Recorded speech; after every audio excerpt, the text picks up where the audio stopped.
یہ آج سے تقریباً 30 سال پہلے کا واقعہ ہے جو میرے ساتھ پیش آیا تھا۔ میں اپنی نوکری کے لیے سکھر آیا تھا۔ یہاں میرے ماموں رہتے تھے تو کچھ دن میں ان کے گھر ٹھہر گیا کہ جب تک کہیں اور میرا رہنے کا بندوبست نہیں ہو جاتا۔ ماموں جان کے گھر میں کئی سالوں کے بعد آیا تھا۔ بچپن میں کبھی اماں جان کے ساتھ آیا کرتا تھا۔ ابھی کچھ دن ہی گزرے تھے۔ نئی نوکری تھی میں اس میں الفالجے ہوا تھا۔ ایک رات میں دیر سے گھر لوٹا۔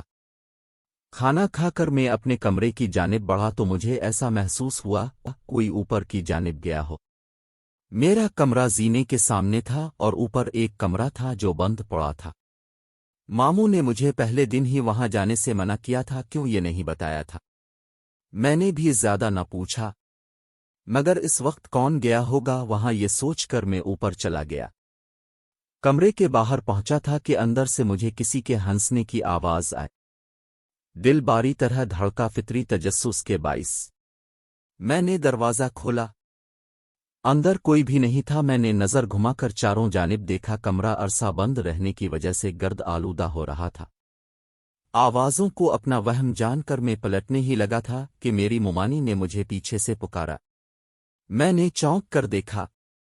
مجھے حیرت بھی ہوئی کہ وہ کبھی سیڑھیاں نہیں چڑھتی تھی پھر اوپر، مگر انہوں نے کہا کہ مجھے اوپر آتے دیکھا تو میرے پیچھے چلی آئے۔ مجھ سے پوچھا تو میں نے بتایا کہ مجھے لگا کوئی یہاں آیا ہے، دیکھنے چلا آیا۔ خیر میں ان کے ساتھ نیچے آنے لگا۔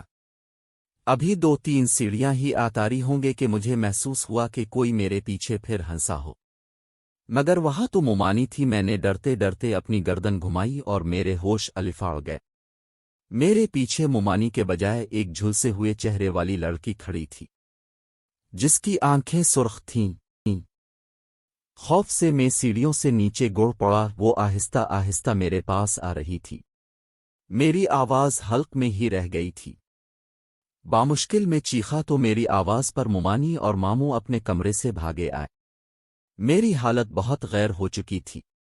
میں نیم بے ہوشی میں تھا، مگر مجھے وہ لڑکی اپنے سامنے محسوس ہو رہی تھی۔ ماموں شاید سمجھ چکے تھے مجھے کیا ہوا ہے۔ انہوں نے مجھ پر دم کیا اور اپنے کمرے میں لے گئے۔ کچھ دن بعد جا کر میری حالت بہتر ہوئی۔ میں نے اس رات کا تمام حال کہہ سنایا تو ماموں نے بتایا کہ اوپر بند کمرے میں آسیب ہیں، اس لیے وہاں کوئی نہیں جاتا، مگر وہ کسی کو نقصان نہیں پہنچاتے۔ تم نے شاید وہ دروازہ کھولا ہوگا، اس لیے تمہارے ساتھ ایسا ہوا۔